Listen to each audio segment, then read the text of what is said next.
this is Michelle with Celtic Wind Farm, and today we are going to learn how to freeze okra. Thanks for joining us.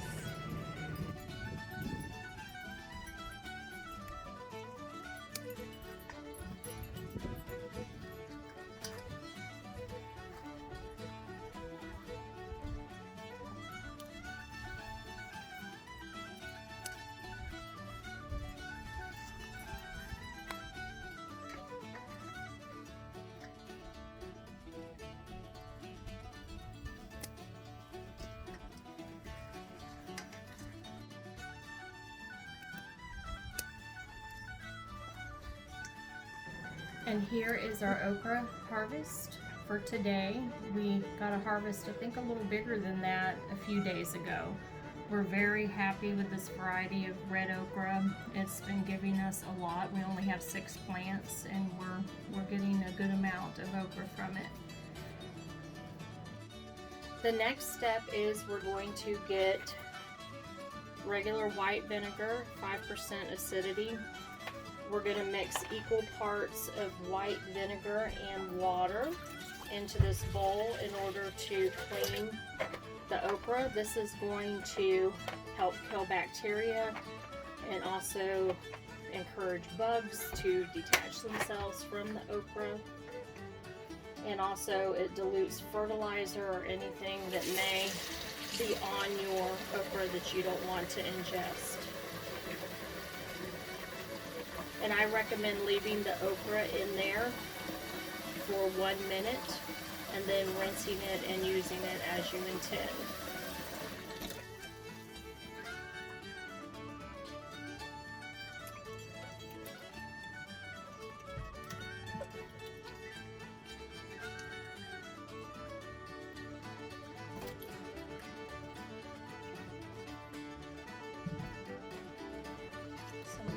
So big, it really fits in here.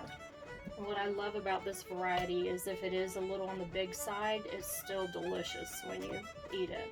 Some okras, once they get very large, they aren't any good. They're very tough and lose a lot of flavor.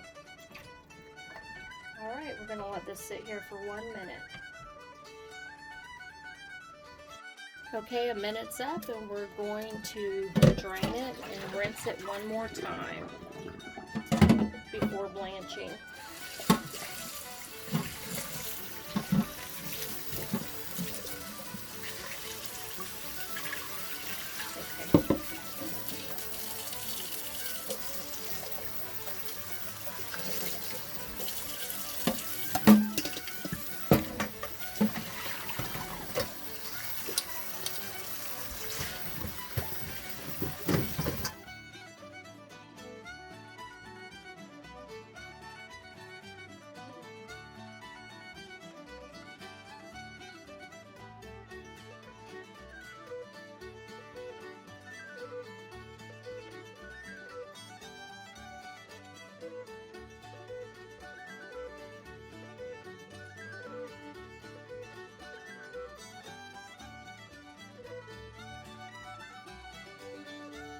Okay, so now we have our trimmed okra, washed and trimmed, and we're going to put it into boiling water.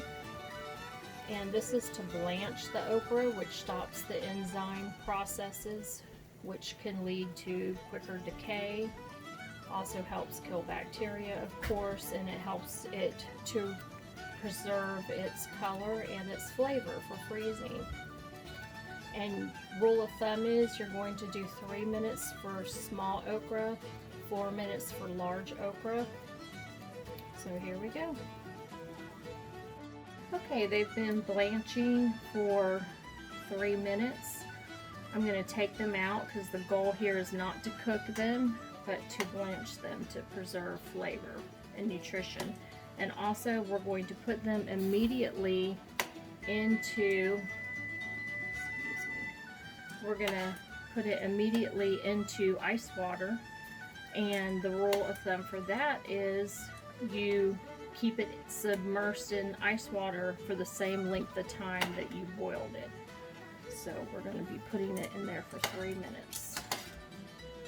Okay, we've completed the blanching process. I'm going to move them over to this paper towel to get rid of some of the moisture. And then after that, we're going to transfer them to this wax paper on a pan because we're going to flash freeze them in the freezer. That's to help keep them from sticking together when frozen. Actually, I think I'm going to cut them up first and then do that. You can store them either way. You can store them whole with the ends cut off, or you can cut them up. And also, this is a good time if you want to freeze breaded okra. Cut them however you want them and then bread them before you put them on your wax paper to do your flash freezing. And they just stay in there till they're frozen, and then you put them in a Ziploc bag, a freezer Ziploc bag, and then place them in the freezer, and they're good for up to a year, sometimes even more than that.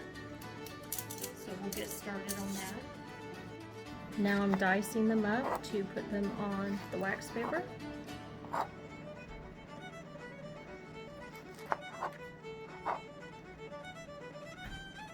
And they are a little slippery.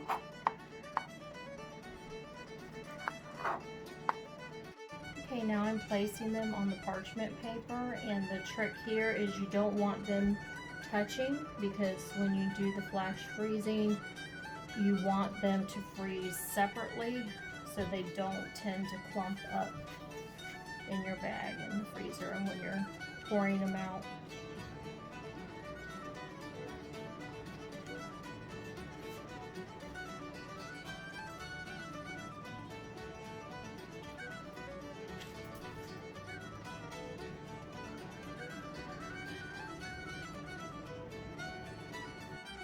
Okay, now we are going to put this in the freezer and check on it to make sure it's frozen, and then we'll move on to the last step. Okay, so we put them in the freezer and they are frozen, and we're going to go ahead and put them in our freezer bag. I put okra, the date that we harvested them, and put them in the freezer.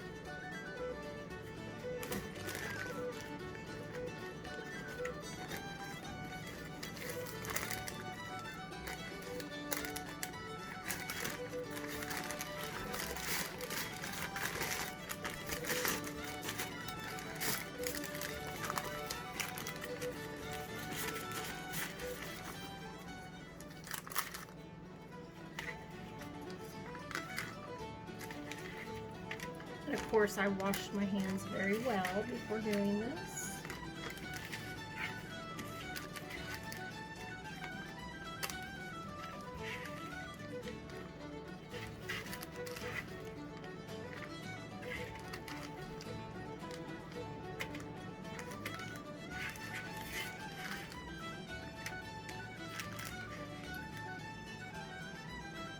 Okay, there you go.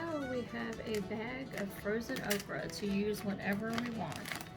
And I do recommend making sure you get the air out real good too.